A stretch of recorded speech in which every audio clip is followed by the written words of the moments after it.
So there's this interesting phenomena that's very characteristic of societies, I believe, pretty much everywhere it's being studied. Now, you can calculate an index called the Gini coefficient. And the Gini coefficient is a number that represents how much inequality of income distribution there is in a given geographical area. So you could calculate a Gini coefficient for a street or an area in a city or a state or a country. You can do it at all those levels. And what you find is, you always hear this idea that poverty causes crime. That's a classic left-wing idea, but it's wrong. It's seriously wrong, and it's importantly wrong, and it's definitively wrong. Not only that. So there's no argument about this. It's already been established. What causes crime, especially aggressive crime, is relative poverty. And relative poverty is not the same thing as poverty at all. It's seriously not the same thing. Poverty is when you don't have enough to eat. Relative poverty is when the guy next door has a much better car than you. So, and there's lots of relative poverty in the United States, and there's some absolute poverty, but even the absolute poverty in the United States is nothing like the absolute poverty, say, in places like India or in sub-Saharan Africa, where absolute poverty means you have nothing. Now, what's really interesting about the Gini coefficient is that if you go to places where everyone, roughly speaking, is poor, say by national standards, I think South Dakota was often used as an example, or maybe one of the maritime provinces, like Newfoundland, where there's low average income, but it's pretty flat distribution. There's almost no crime. And if you go to places where everyone's rich, then there's almost no crime. But if you go places where there are poor people and moderately well-off people and rich people, and the distribution is really steep, then the rate of aggressive behavior among young men, and it's usually within their own ethnic group, starts to skyrocket out of control. And the reason for that seems to be that if the dominance hierarchy is too steep, then the young men have no likelihood of climbing to a dominant position while playing the standard social game. And so what they do is turn to aggression to make their mark on the world. And it works too. That's the other thing, is that, make no mistake about it, if you're looking for status in a place where status is hard to achieve, and you're the meanest, toughest guy around, then, and around a bunch of people who, like you, don't have much money, then you're going to benefit from that status. It works. Yeah? Would that be part of the reason why? Because I think that the violent crime rate in the U.S. is higher than it is in Canada. Would that be part of the reason why? Sure. Or? Okay. Sure. Yeah. I mean, you can make a real conservative argument for making sure that, the conservatives are very anti-income distribution, and we figure that's because of the guys that have this male independence. They identify with this male independence factor. They don't want to be distributing resources to people who are down the dominance hierarchy, because they want them down in the dominance hierarchy. They want there to be a difference between the people on top and the people on the bottom, so that they can be the people on top, so that it increases their relative attractiveness. Like, it's a perfectly logical game. And they presume that, well, the rules are set up, and like, every man can go for it, do his best, and the winner wins and the loser loses, and that's just how it is. And don't ask me to fix it, because I don't want to, And besides that, I find it distasteful to attempt to fix it. More than that, right? Because it's a moral issue. It's not just an intellectual issue. So you can make a case.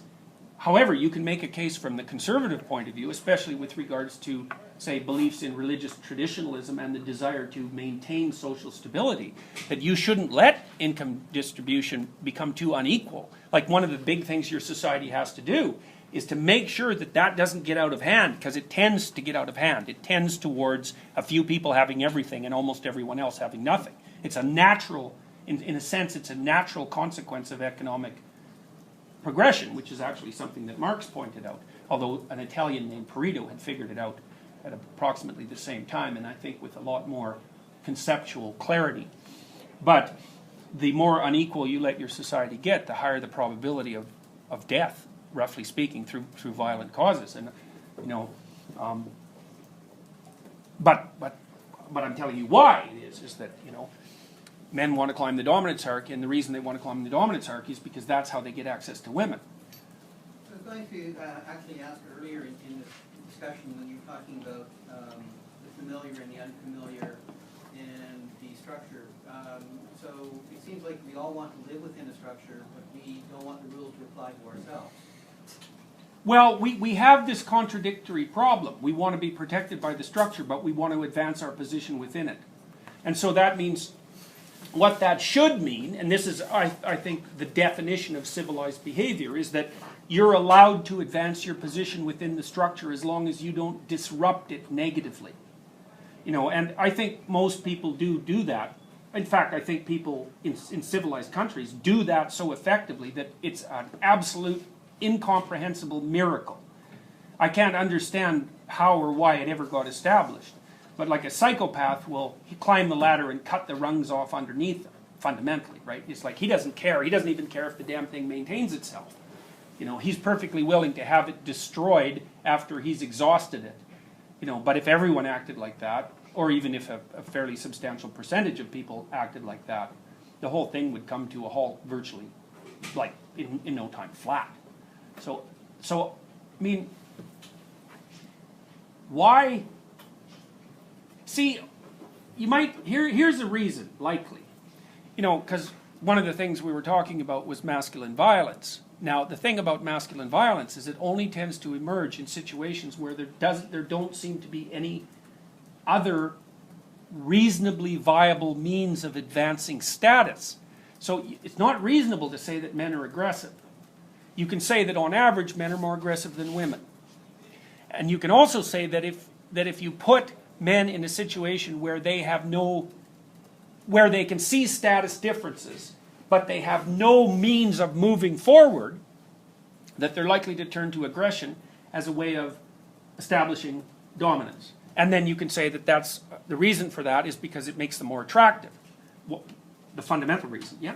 Yeah, just like to add on, I read this article once that talked about how polygamous societies are more violent than women. Yeah, absolutely. It's for the same reason, because like when one guy has two wives, that means there's 50% of the population have no wives. That's right. No access to sex. Yeah, that's exactly right. That the evolutionary psychology explanation for the pathology of polygamy is that if once you let it establish itself, then the men get ultra-violent. So would you say that like monogamy would almost be like the basis for like civilized society?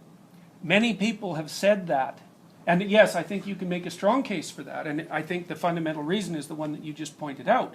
You know, the idea is, well, would you rather have one woman or die?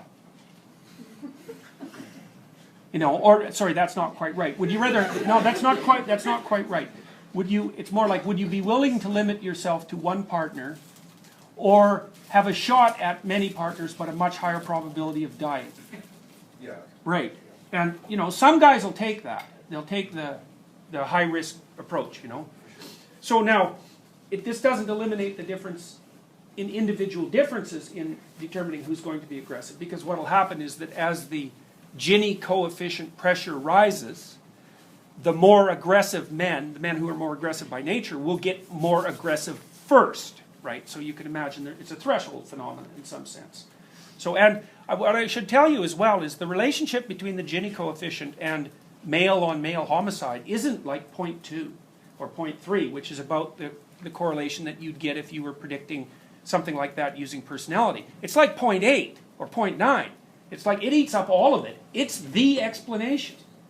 So it's a huge effect. You know, it's so big an effect that you can basically say, oh well, we figured that out. Although psychologists never know when they figured anything out, and they keep endlessly retesting it over and over and over because you know we don't know how to bring our science to a stop. But if you don't accept the Gini coefficient aggression data, it's like you might as well throw the rest of social sciences out the window because the effect is unbelievably powerful. It depends. You can do it at any level of analysis. You can do it by county, you can do it by city, you can do it by state, and you can do it by country. And it works on all of those levels. Like it predicts aggression on all of them? You bet. Yeah. Yeah, and that's a great question. I mean, the methodologically sophisticated studies have done exactly that to ensure that it's actually this phenomena rather than other factors that might be operative in that particular geographical area. So countries with a higher Gini coefficient are more violent, And cities within that country that have a higher than average Gini coefficient for that country are more violent on average. It's a very, very robust finding. So, all right, so we're going to say, for the sake of argument, that you've got the male dominance hierarchy, and it's represented as masculine. Now, one of the things Jung said, he thought that women carried an image of men in their unconscious, and he thought that the image that women carried of men in their unconscious was a group of men, not an individual man. He called that the animus. Whereas he believed that the image of women that men carried in their collective unconscious was of a single woman, and he called that the anima. Now I'm just telling you that, and I'm not going to justify it or even discuss it, but I just want you to keep that in the back of your mind. And so I guess part of the reason that I'm telling you that, come to think of it, is that I think it may provide some insight into why the idea of the patriarchy has become such a well-accepted notion. Because it is an archetypal notion, but it's a one-sided archetypal.